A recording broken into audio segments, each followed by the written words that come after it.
오늘은 오프라 윈프리가 조언하는 성공을 위한 10계명에 대한 내용을 공유하고자 합니다. 첫째, 남들의 호감을 얻으려고 너무 애쓰지 말라.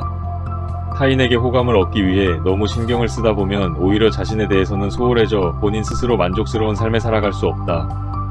그러므로 나에게 집중하여 삶을 살아가야 한다. 타인의 눈에 맞춰서 살아가다 보면 언젠가는 지치게 되어 있다. 둘째, 앞으로 나아가기 위해 외적인 것에 의존하지 말라. 외면에 너무 치우치다 보면 내면이 공허해지게 된다. 하지만 아무리 외면이 아름답다고 해도 내면의 모습은 언젠가는 드러나게 되어 있다. 성공한 사람들은 공통으로 내면과 외면이 적절하게 조화를 이루고 있다. 이런 상태여야 비로소 내면의 충실함으로 외적인 면이 빛이 나게 된다. 셋째, 일과 삶이 조화를 이룰 수 있도록 노력하라. 삶을 살아가는 궁극적인 목적은 행복을 위함이다. 일도 중요하지만 충분한 휴식의 시간이 필요하고 주변 가까운 사람에 대한 관심도 기울이는 게 필요하다. 너무 일에 몰두하는 삶은 노년의 공허함을 만들 수 있다. 그러니 당신에게 필요할 때 쉴 수 있도록 시간적 여유를 갖는 지혜가 필요하다. 넷째, 다른 사람의 험담을 입에 달고 사는 사람은 멀리하라. 어느 집단이든지 남의 험담을 잘하고 불평만 늘어놓고 나쁜 이야기만 하고 다른 사람을 욕하는 습관을 지닌 사람들이 있다.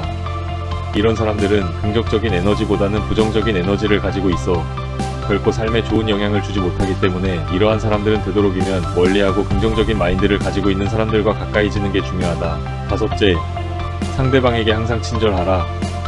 상대방을 칭찬할 때 머릿속에 계산하고 대한다면 그 진심은 얼마 지나지 않아 진짜 모습이 드러나게 된다. 진심이 없는 가식적인 칭찬은 처음에는 상대방이 속아 넘어갈 수도 있겠지만 앞뒤가 다른 행동으로 결국 가짜 모습이 드러나게 된다. 그러니 항상 상대방을 대할 때는 계산이 아닌 진심으로 친절하게 대해야 한다. 이러한 행동이 나오기 위해서는 우선 자기 스스로 진실할 줄 아는 사람이 되어야 한다. 여섯째, 중독된 것이 있다면 지금 끊어라. 술과 도박, 마약, 사랑을 비롯한 모든 종류의 중독은 사람의 몸과 마음을 병들게 함으로 당장 끊어야 한다.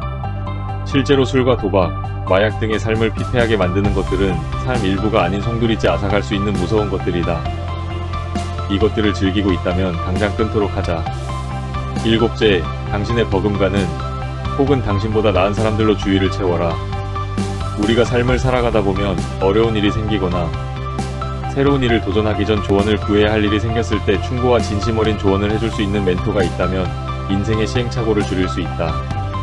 이러한 훌륭한 멘토는 가능하다면 많을수록 좋다.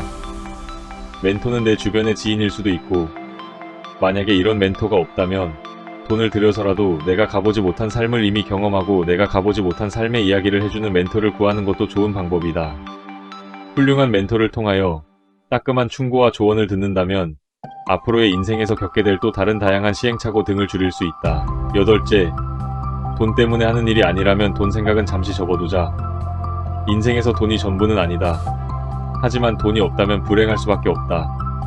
현실이 그러다 보니 어떠한 일을 할 때 돈이라는 외적 동기에 의해 시작하고 움직이게 되었다면 시간이 흐를수록 지루해질 수밖에 없다. 만약 처음부터 돈과 같은 대가를 위해 시작한 일이 아니었다면 처음 마음 먹었던 순수한 의도를 잃지 않도록 해야 한다. 그래야 하는 일이 잘 더 수월하게 풀릴 수 있다. 아홉째, 당신의 권한을 남에게 넘겨주지 말라. 직장, 단체 등에서 자신에게 어떠한 권한이 주어졌다면 무슨 일이 있더라도 내려놓는 일은 없어야 한다. 가장 무책임한 사람은 자신의 선택을 스스로 결정하지 않고 다른 사람에게 쉽게 넘기는 경우이다. 이러한 결정은 인생과 삶 자체를 무기력하게 만들 수 있다. 그러므로 어떤 일이든 반드시 스스로 결정하고 실행에 옮겨야 한다. 절대 다른 사람에게 권한을 넘겨주는 바보 같은 행동은 하지 않아야 한다. 열째, 포기하지 말라. 삶을 살다 보면 항상 성공만을 맛볼 수 없다. 실패도 경험할 수 있다. 쉽게 포기하는 사람들을 보면 그것이 어려워서가 아니라 포기 자체가 습관인 사람들이 있다. 조금만 노력하면 이룰 수 있는 일조차도 쉽게 포기하는 사람들의 인생은 재미도 가치도 줄어들 수밖에 없다. 이러한 습관적인 행동을 바꾸기 위해서는 실패했을 때 포기하지 않고 오뚜기처럼 다시 일어나는 행동을 습관으로 해야 한다. 도전은 인생을 흥미롭게 만들고 도전을 통한 극복이 비로소 인생을 의미있게 만들어준다는 사실을 잊지 말자. 과감하게 도전하는 삶을 살아가는 사람이 중요하다. 지금까지 지혜의 취향이었습니다. 감사합니다.